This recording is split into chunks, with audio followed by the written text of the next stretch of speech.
Hello everyone, my name is Mirna Bacus and I will discuss in this video about Law of Obligation and Contract, Article 1305 to 1422 of Civil Code of the Philippines. Disclaimer, I'm not a lawyer or studying law. This is for educational and reporting purpose only. What is contract? Under Article 1305 of the Civil Code of the Philippines, a contract is a meeting of minds between two persons whereby one binds himself with respect to the other, to give something or to render some service. Let's distinguish contract to obligation and agreement. Obligation is a judicial necessity to give, to do, or not to do. Obligation arises from law, contract, quasi-contract, and quasi-delex.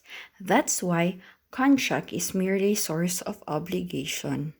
Let's proceed to contracts and agreement, wherein contract is an agreement enforceably through legal proceeding, while agreement is a broader than contract. There are three stages in the life of the contract: preparation, perfection, and consummation. If the parties are negotiate as to the term and condition of the contract, this is known as the preparatory stage. In case the parties agreed upon the terms and condition, it brings us to the second stage, which is to perfections. And if they comply the obligation, in case bilateral or non-bilateral agreement, so that's what we called consummation. The three stages in the life of contract: preparation, perfection, consummation. Characteristics of contract. So first is autonomy or freedom to contract. According to Article 1306, the contracting parties may establish such stipulation, clauses, terms, and conditions as they may deem convenient, provided they are not contrary to law, morals, good customs, public order, or public policy. The second one is mutuality. A contract is an agreement which gives rise to obligations.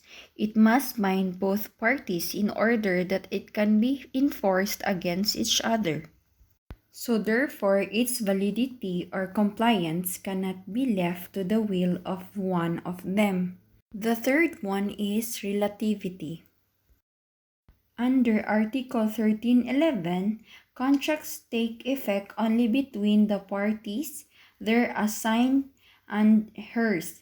This means that only the parties and their assigns and hers can have the right and obligation under the contract. Let's proceed to the essential requisites of the contract.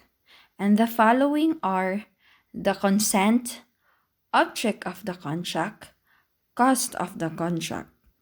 Let's start with the consent. Under Article 1319, consent is manifested by the meeting of the offer and the acceptance upon things and the costs which are to constitute the contract. So that means that offer must be certain and the acceptance of the offer must be absolute.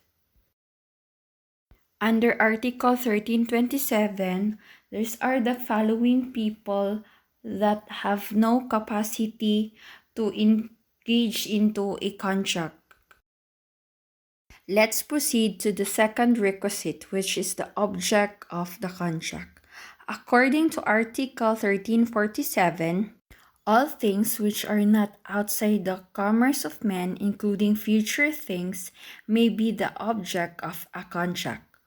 All rights which are not intransmissible may also be the object of the contract. There are kinds of object of contract. may be things, services, and rights. The third requisite of contract is cause. Under Article 1350, cause of contract is understood to be, for each contracting party, the prestation or promise of a thing or services by the others. Requisites of cause. It must exist at the time the contract is entered into. Second, it must be lawful. And the third one, it must true or real. Form of contracts. It refers to the manner in which a contract is executed or manifested. The contract may be oral or in writing, or partly oral and partly in writing. If in writing, it may be a public or a private instrument. And if it's a public document, please refer to Article 1358. Let's proceed to the reformation of instrument. Reformation is that remedy allowed by the law by means of which a written instrument is amended or rectified so as to express or conform to the real arrangement or intention of the parties. So the reason of reformation is the equity order of the reformation of an instrument order that the intention of the contracting parties may be expressed. So the court do not attempt to make another contract for the parties. So the rationale of the doctrine is that it would be unjust and inequitable to allow the enforcement of a written instrument which does not reflect or disclose the real meeting of the minds of the parties. Under Article 1366, there shall be no reformation in the following cases. Let's proceed to interpretation of contract. It is the determination of the meaning of the terms or words used by the parties in the written contract. Under Article 1370, it says that if the terms of the contract are clear and leave no doubt upon the intention of the contracting parties, the literal meaning of the stipulation shall control. If the words appear to be contrary to the evident intention of the parties, the latter shall prevail over the former. Rescissible contract. Under Article 1380, contracts validly agreed upon may be rescinded in the cases established by law, meaning rescissible contracts are those validly agreed upon because all the essential elements exist and therefore legally effective. But in the case established by law, the remedy of rescission is granted in the interest of equity. Under Article 1381, these are the following rescissible contracts.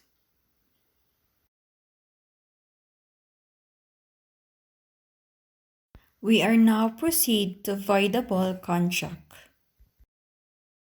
Under Article 1390, avoidable contracts are those which possess all the essential requisites of a valid contract, but one of the parties is incapable of giving consent. These are the following kinds of voidable contract. It also states in the article that the contracts are binding unless they are annulled by a proper action in court. They are susceptible of ratification. The action for annulment shall be brought within 4 years. And also, ratification extinguishes the action to annul a voidable contract. Under Article 1395, ratification does not require the conformity of the contract party who has no right to bring the action for annulment. There are requisites for ratification. So first, there must be knowledge of the reason which renders the contract voidable. Second, such reason must have ceased.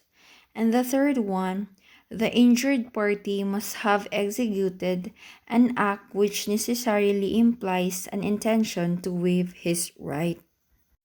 Let's proceed to an enforceable contract.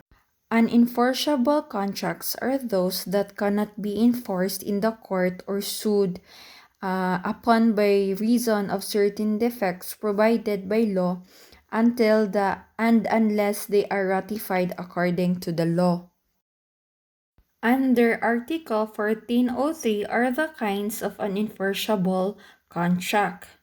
So first, those entered in the name of other person by one who has been given no authority for representation. Second, those that do not comply with the statute of fraud. The third one are those where both parties are incapable of giving. Void or inexistence contract.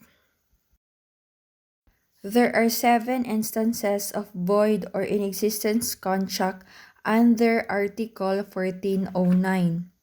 So first is contract whose cause, object, or purpose is contrary to the law. The second one, contract with are absolutely simulated or fictitious. Third, contract without cause or object. Fourth, contract whose object is outside of the commerce of men. Fifth, contract with contemplate an impossible service. Six, contracts where the intention of the parties relative to the object cannot be ascertained. And number 7, contract expressly prohibited or declared void by law.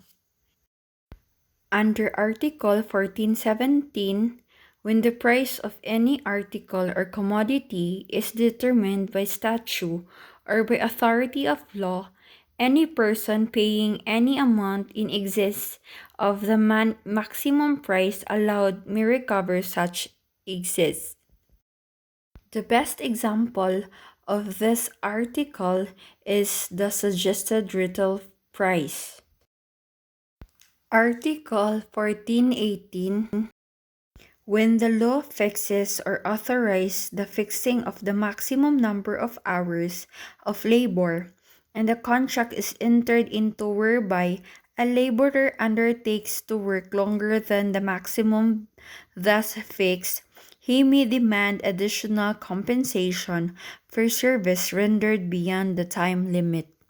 In our country, the normal hours of work of any employee shall not exceed 8 hours a day under Presidential Decree Number 442, also known as Labor Code.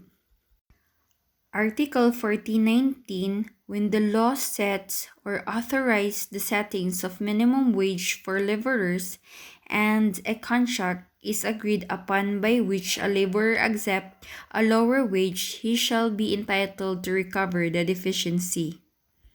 So meaning, he can still recover the deficiency with legal interest, and the employer shall be criminally liable for that.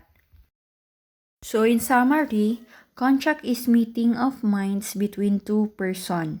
So there are requisites for contracts, namely consent, object of the contract, and cause of the contract.